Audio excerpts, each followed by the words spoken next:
Jag känner en bot, hon heter Anna, Anna heter hon. Och hon kan banna det så hårt.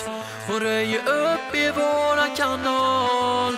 Jag vill berätta för dig att jag känner en bot. Jag känner en bot, hon heter Anna, Anna heter hon. Och hon kan banna det så hårt. Hon röjer upp i våran kanal.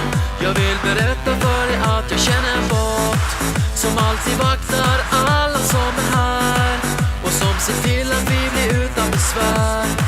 Det finns ingen takeover som lyckas. Kom ihåg att det är jag som känner en bot. En bot som ingen annan slår. Och hon kan kicka utan att hon får. Hon gör sig av med alla som spammar. Ja, ingen kan slå våran bot.